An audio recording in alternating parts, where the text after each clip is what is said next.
All right, welcome, and I'm making a video for taking out the carb on this Polaris RMK Magnum 500, and I didn't really see any like this in on YouTube. It's close. I've seen the Sportsman 500, and I went with that, and it's somewhat similar. It's got the this guy here, just like that.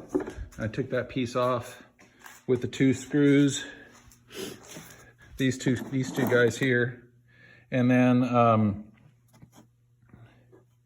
let's see. Then this next section was a little bit different. This cross member here is weird. It's got these two. I don't know if you can see them. It's got these two. There's bolts and they're pointed that way, and they're kind of flimsy, and they connect up. They connect up to right there. You can kind of see that, right? I pulled that out a little bit, the carb so far. And there's two screws there. And then there's also, let me get down here. You can see one of those bolts, that's on the cross member too, the Phillips screw head there, and that's stripped out. So I got to figure out how to deal with that. Not sure yet. And then on the sides, we have this guy here, and it was a pain to get out because this little guy here was twisted in a way that made it impossible to get at. And so I had to use, I don't know why, but I had to use the tiniest little clips I could find so I could get under there. What a pain. And then I loosened up this. This was on the other side. In order to do that, I had to take off this piece, which kind of fits like right here. That's terrible camera work, sorry guys. Terrible, fits right there, connects there to there with these two screws here. There's one underneath the wheel well there.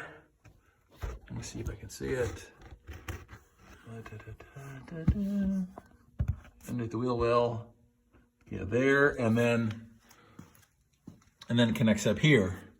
So then, now it's a matter of figuring out how to get the rest of it out, and we'll keep going. All right, that was a little tougher than I wanted to believe to get out. I had to get these two fuel lines off first, this one here, and then I ended up just kind of working it off the back and loosening up this guy as much as I could. It's just hard to see. Everything's hard to see on this thing. That back one, it's another clamp. And it's really loose now. You can kind of see how loose it is. And I just worked that off until it finally came. And good to go. So now next is to get the throttle cable off. That's probably next. And that's going to be right in here. And then the choke cable, which I hear is difficult, we'll find out. This must be the throttle cable here. And then this one here must be the choke cable. So we'll see how it goes. Okay, here we go. All right, and so this is what we've got. I'm gonna take this cover off for the first time. It's cool, it's got a little seal on it. Don't wanna lose that.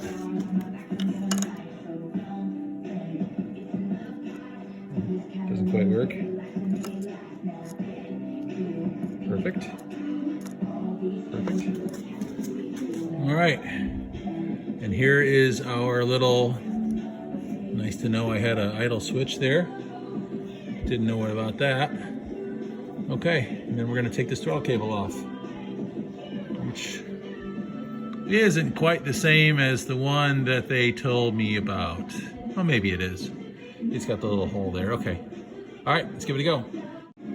Yep, and there it is. Comes right out. Doesn't take too long, but you got to work it a little, and it will pop out on you, and then you got to pick it up. Okay, this is interesting. So this is the choke cable, and I got it loose, but it won't come out because there's something connected to it there. So this one's a little bit different. So we'll just have to take it apart a little more and see what's happening.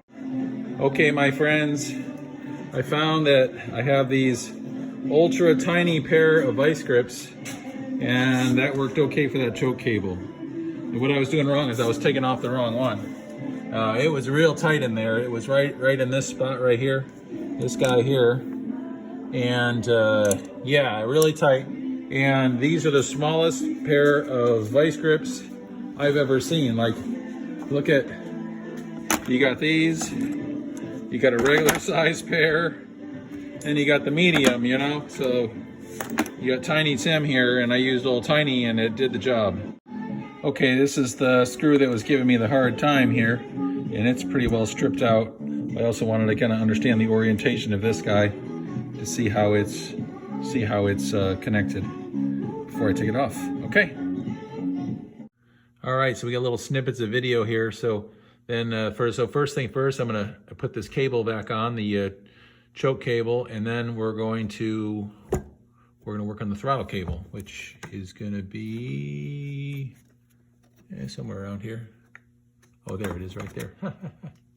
right there, yeah. Okay. Yeah, so that's pretty much how to do it. So it was my first video, so be gentle. Sorry about that. And pretty much just put it back together the opposite way you took it apart. I started it up and it ran much better. So I was real happy with the results. If you have any questions, feel free to post some comments or questions and I'll be happy to answer them. Thanks everybody, and talk to you soon. I've got another project going on pretty soon.